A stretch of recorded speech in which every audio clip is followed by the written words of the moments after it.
Breaking news చూస్తున్నాం. Phone tapping కేసులో సంచలన విషయాలు వెలుగులోకి వస్తున్నాయి. టాస్క్ ఫోర్స్ మాజీ డీసీపీ రాధాకిషన్ రావు వాంగ్మూలంలో మాజీ సీఎం కేసీఆర్ పేరును పలుమార్లు ప్రస్తావించినట్లు తెలుస్తోంది. Task force DCP నియామకంలో Prabhakar Rao పాత్ర కీలకమని వెల్లడించినట్లు వార్తలు వినిపిస్తున్నాయి.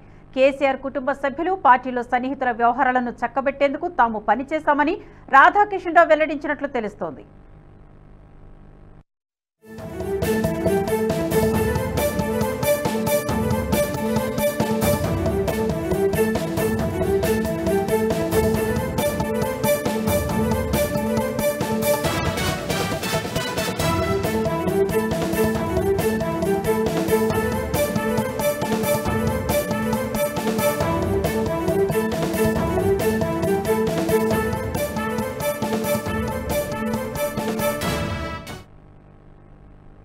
ఫోన్ ట్యాపింగ్ ద్వారా ప్రణీత్రావు వెల్లడించే వివరాల ఆధారంగా రాజకీయ నేతలతో పాటు వారికి ఆర్థికంగా సహాయం చేసేవారిని లొంగదీసుకున్నామని తెలిపినట్లు సమాచారం.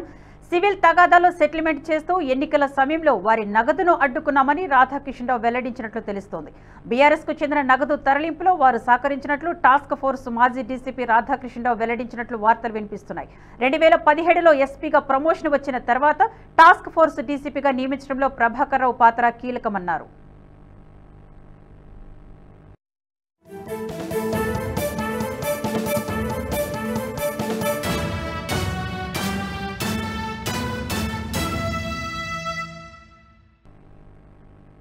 ఇక ఇదే అంశానికి సంబంధించి మరింత సమాచారాన్ని మా ఎగ్జిక్యూటివ్ శివప్రసాద్ ఫోన్లు అందిస్తారు. శివప్రసాద్, చెప్పండి. ఫోన్ ట్యాపింగ్ విషయంలో రోజు రోజు కొత్త విషయాలు బయటకు వస్తున్నాయి. అలాగే task force DCP నియామకంలో Prabhakar Rao పాత్ర కూడా కీలకమైన వెల్లడించినట్లు వార్తలు వినిపిస్తున్నాయి. డీటెయిల్స్ ఏంటి? విద్య, దీనికి సంబంధించి ఇదంతా ఎక్స్పెక్ట్ చేసినటువంటి అంశమే ఇదంతా కూడా. ఎందుకంటే ఎవరి ఆదేశాలు లేకుండా ప్రధానంగా దీంట్లో కీలక పాత్ర వహించినటువంటి ప్రభాకర్ రావు ప్రస్తుతం అమెరికాలో ఎవరైతే ఉన్నారో ఆ ప్రభాకర్ రావు ఇదంతా నిర్వహించారు. అయితే ప్రభాకర్ రావు అనేక సందర్భాల్లో ఓపెన్ గానే బహిరంగంగానే మిగిలినటువంటి పోలీసు అధికారులతో టీఆర్ఎస్ గెలవాలి, మళ్ళీ అధికారంలోకి రావాలి, ఆ మేరకు మీరు పనిచేయండి అని ఇటువంటి అనేక రకాలైనటువంటి సంభాషణలు చేసినట్టుగా గతంలోనే వెలుగులోకి వచ్చినటువంటి పరిస్థితి. అయితే తాజాగా రాధాకృష్ణరావు ఇచ్చినటువంటి కన్ఫెషన్ స్టేట్మెంట్ లో కేసీఆర్ పేరుని స్పష్టంగా దాంట్లో చెప్పారు అనేది మనకి వాళ్ళు ఇచ్చినటువంటి ఆ పత్రంలో మనకి కన్ఫెషన్ స్టేట్మెంట్ లో మనకి స్పష్టంగా తెలుస్తూ ఉంది. కేసీఆర్ ఆదేశాల మేరకే ఇదంతా జరిగింది. ఈవెన్ తన నియామకం కూడా కేసీఆర్ ఆదేశాల ప్రకారమే జరిగింది. ప్రభాకర్ రావు నాకు ఎస్పీ పదోన్నతి వచ్చిన తర్వాత నన్ను తీసుకొచ్చి కావాలని నన్ను టాస్క్ ఫోర్స్ లో పెట్టారు. కాబట్టి టాస్క్ ఫోర్స్ లో పెట్టడం ద్వారా ఆయనకు సంబంధించినటువంటి కీలకమైనటువంటి వ్యవహారాలన్నీ కూడా నేను చూడవలసినటువంటి పరిస్థితి ఏర్పడింది అని చెప్పి టాస్క్ ఫోర్స్ లోని డీసీపీగా ఆయన నియామకానికి ప్రభాకర్ రావు ప్రధాన పాత్ర పోషించి ఆయన నియమింపజేశారు అక్కడ. తద్వారా కేసీఆర్ ఏదైతే అనుకున్నారో వాటన్నిటిని కూడా చేయడానికి సాధ్యపడింది. ముఖ్యంగా ఇతర పార్టీలకు సంబంధించినటువంటి డబ్బుకు సంబంధించినటువంటి అంశాల్లో వాళ్ళ డబ్బును సీజ్ చేయడం. నెంబర్ 2, బీఆర్ఎస్ పార్టీకి సంబంధించినటువంటి డబ్బు తరలింపు వ్యవహారాలను తామే చేపట్టడం. ఈ రెండింటి ద్వారా మేము చాలా ఉపకరించాము. అట్లాగే ఈ ఫోన్ ట్యాపింగ్ లో అనేక రకాలైనటువంటి వ్యక్తులకు సంబంధించినటువంటి అంశాలు తెలుసుకోవడం, వాళ్ళందరినీ గ్రిప్పులో పెట్టుకోవడం, ఇటువంటి కార్యక్రమాలన్నీ కూడా చేశారు అని చెప్పి స్పష్టమైనటువంటి ఆరోపణలు చేశారు. అయితే ఇంతకు ముందే అంటే నిన్ననే బీఆర్ఎస్ పార్టీ కోర్టుకు వెళ్ళింది దీనికి సంబంధించి. తమ మీద తప్పుడు ప్రచారాలు చేస్తున్నారని, ఎట్టి పరిస్థితులను ప్రచారాలు చేయకుండా అడ్డుకోవాలని, ఫోన్ ట్యాపింగ్ కేసుకు సంబంధించినటువంటి ప్రచారాలన్నింటినీ కూడా ఆపివేసేట్టుగా మీరు ఆదేశాలు ఇవ్వాలని హైకోర్టుని అప్రోచ్ అయ్యారు. అయితే దానికి సంబంధించి ఏం ఆరోపణలు చేస్తున్నారో ఏంటో వాటి వివరాలని కూడా ఇవ్వాలి అని చెప్పి హైకోర్టు ఆదేశించింది. దానిలో ప్రస్తుతం హైకోర్టులో దీనికి సంబంధించినటువంటి కేసు నడుస్తుంది. ఏదేమైనా రాధాకృష్ణరావు ఇచ్చినటువంటి ఈ స్టేట్మెంట్ చాలా కీలకమైనటువంటి స్టేట్మెంట్ గా దీన్ని భావించవలసి ఉంటుంది. గతంలో కూడా మనం మాట్లాడుకున్నాం, ఎప్పుడైనా సరే ఐఏఎస్ అధికారులు కానీ ఐపీఎస్ అధికారులు కానీ వీళ్లే దాంట్లో నేరుగా ఇన్వాల్వ్ అవ్వడం జరుగుతుంది. కానీ సంబంధిత మంత్రులు కానీ ముఖ్యమంత్రి కానీ ఎప్పుడు దానికి సంబంధించినటువంటి ఫైల్స్ కానీ నోట్ ఫైల్స్ కానీ వీటన్నిటి మీద సంతకం పెట్టడం అనేది సాధారణంగా జరగదు. కేసీఆర్ మీద వచ్చినటువంటి ఆరోపణలు లీగల్ గా చెల్లుబాటు అవుతాయా లేదా అనేది చెప్పడం చాలా కష్టం. చాలా వరకు లీగల్ గా వాటికి సంబంధించినటువంటి అంశాలని కనుక పరిశీలించినట్లయితే కేసీఆర్ దీంట్లో ఇన్వాల్వ్మెంట్ ఉంది అని నిరూపించడం చాలా కష్టసాధ్యమైనటువంటి విషయం.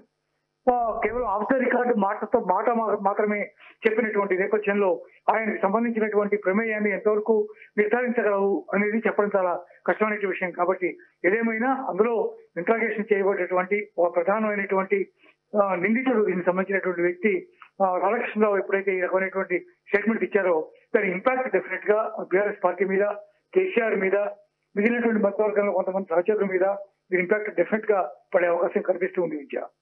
డీసీపీ రాధాకృష్ణరావు వాంగ్మూలంలో పదే పదే మాజీ సీఎం కేసీఆర్ పేరును ప్రస్తావించినట్లు తెలుస్తోంది.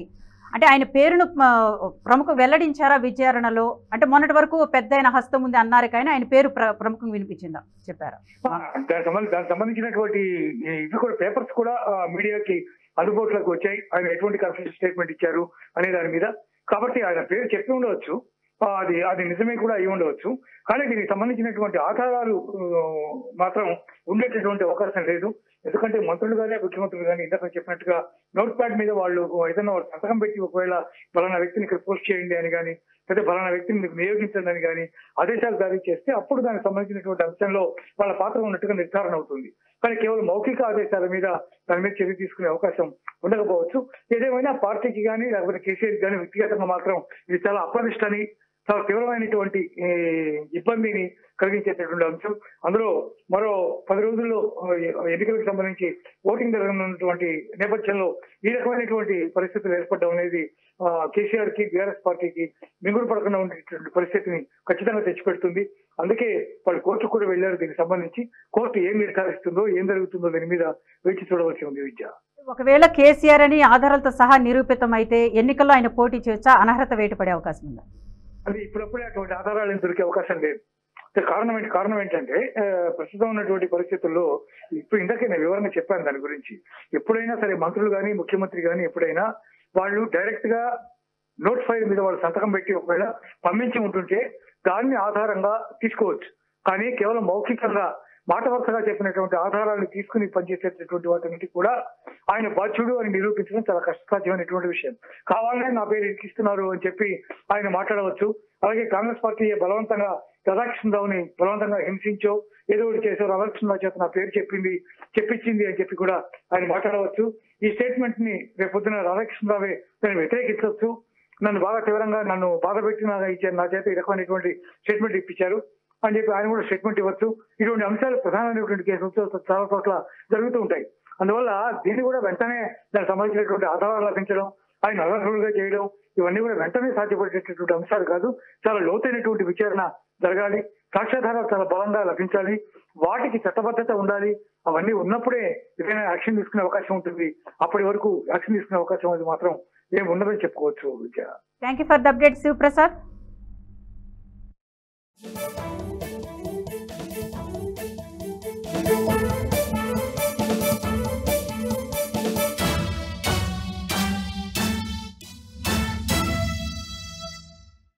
ఈ వీడియో మీకు నచ్చినట్టయితే లైక్ చేయండి, 10 మందికి షేర్ చేయండి. అలాగే కామెంట్ల రూపంలో మీ అభిప్రాయాలను మాతో పంచుకోండి. Nationalist hub group of channels ను సబ్స్క్రైబ్ చేసుకుని తెలుగునాట జాతీయవాద జర్నలిజాన్ని ప్రోత్సహించండి. ఈ వీడియో కింద ఉన్న బెల్ ఐకాన్ పై క్లిక్ చేయడం మర్చిపోవద్దు.